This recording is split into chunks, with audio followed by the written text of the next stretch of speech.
In the vibrant heart of Riverside, Officer Davis and Officer Miller strolled down the busy downtown streets with an air of authority, their presence intimidating to the locals who knew all too well the reputation they carried. Their notorious reputation for targeting anyone they deemed suspicious was widely known, though rarely questioned. Today, their focus was on a man who, in their eyes, didn't belong. A man named Alex Turner, a successful businessman. Alex, in his late 40s, stepped out of a sleek black SUV, his sharp suit and polished shoes exuding professionalism and success. He carried a briefcase, an accessory symbolizing years of hard work and determination. To Officer Davis and Miller, however, his appearance was a red flag. "Sir, stop right there," Officer Davis barked, his hand instinctively hovering near his weapon. Alex halted, turning with a flicker of surprise in his eyes, his calm expression momentarily faltering. "Officers, is there a problem?" he asked, his tone controlled and unwavering, causing the officers to grow tense.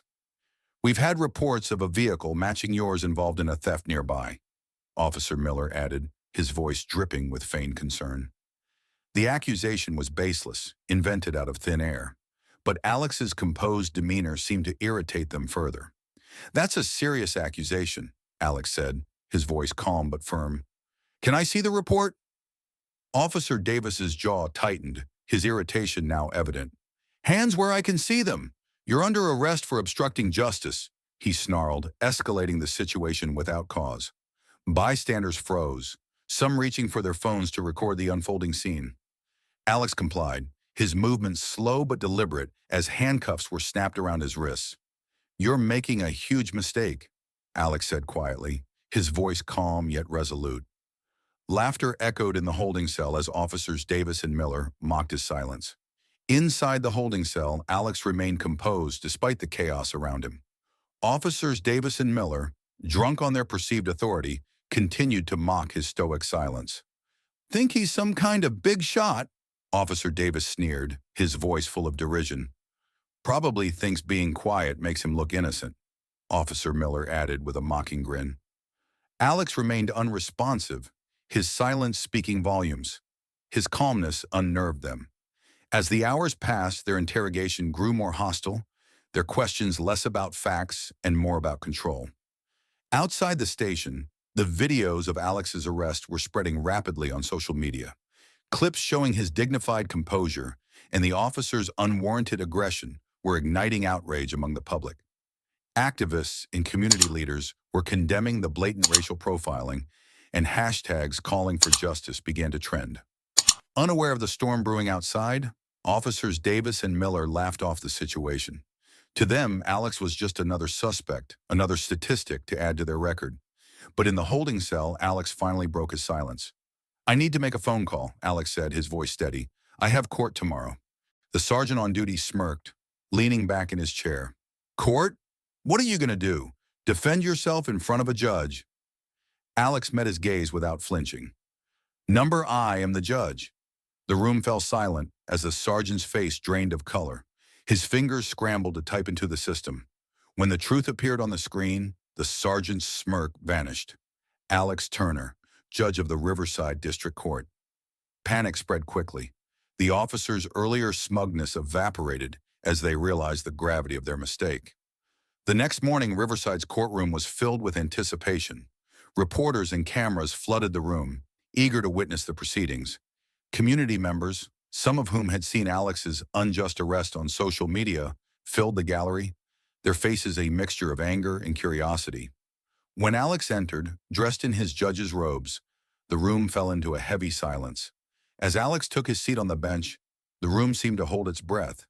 The officers who had arrested him, Davis and Miller, entered, their usual swagger replaced by a visible unease. They avoided making eye contact with Alex, their discomfort palpable. "Officers Davis and Miller, you stand accused of racial profiling, unlawful arrest, and abuse of power." Alex's voice rang out, firm and resolute. The officers shifted uncomfortably, clearly caught off guard. "Do you have anything to say in your defense?" Alex asked, his tone steady, offering them a chance to explain themselves. They fumbled for words, their excuses sounding weak and unconvincing. "We were just doing our job," Following protocol, Officer Davis stammered, his voice betraying his unease. Following protocol, Alex repeated, his eyes narrowing.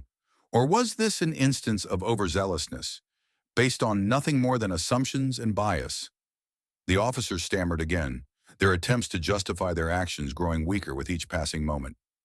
The viral videos from bystanders played on the courtroom monitors, showing the clear contrast between Alex's calm demeanor and their aggression. Witnesses spoke up, their testimonies aligning with the videos, describing the unjust arrest and the officer's racial profiling. As Alex continued the proceedings, his professionalism remained unwavering, but beneath his calm exterior, there was a fire of determination, a resolve to ensure justice was served. The officers' excuses crumbled under the weight of the evidence.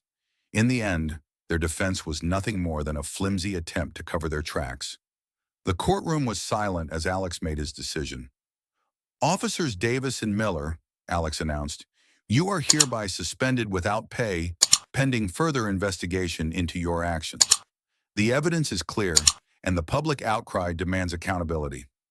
The officers' faces paled, their usual confidence shattered. The courtroom erupted into whispers, some in support of Alex's ruling, others in shock at the gravity of the situation. The police chief, visibly strained, issued a public apology, admitting the department's failure to uphold justice.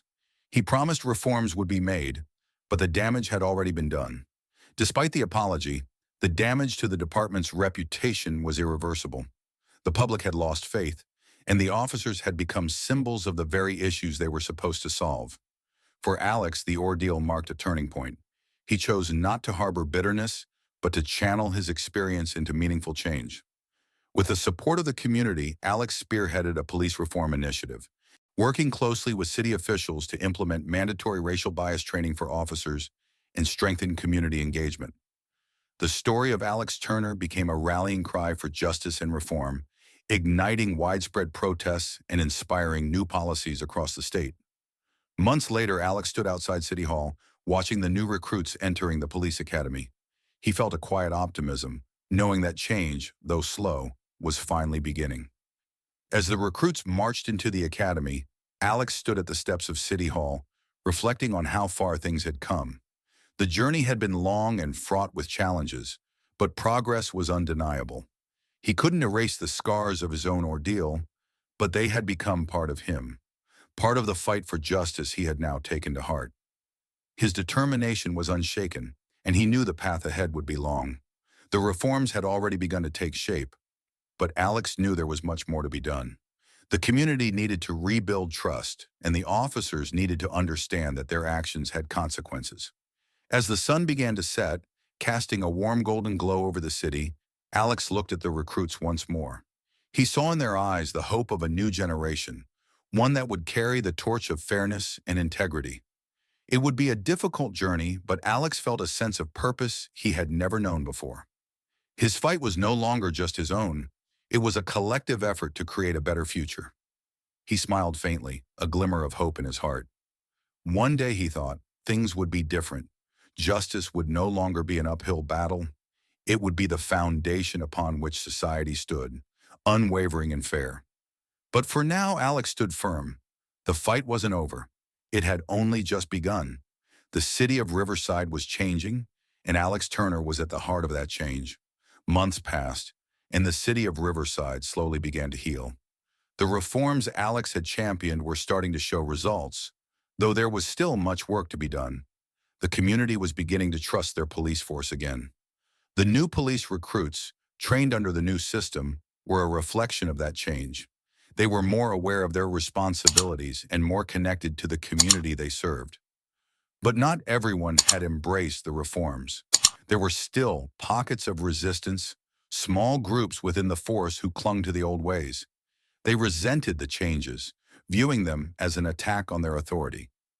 Alex knew that as long as these pockets of resistance remained, the fight for real justice would never be over. He could not afford to let his guard down. He continued to work tirelessly, meeting with community leaders, holding forums, and pushing for more accountability in the force. He knew that the true change would come only when everyone, both police officers and civilians, were united. One day, while attending a community outreach event, Alex received an unexpected message. It was from an anonymous source within the police department. The message was clear. There's a plot to undermine the reforms. We need your help. The message left Alex with a sense of urgency. The fight for justice, it seemed, was far from over.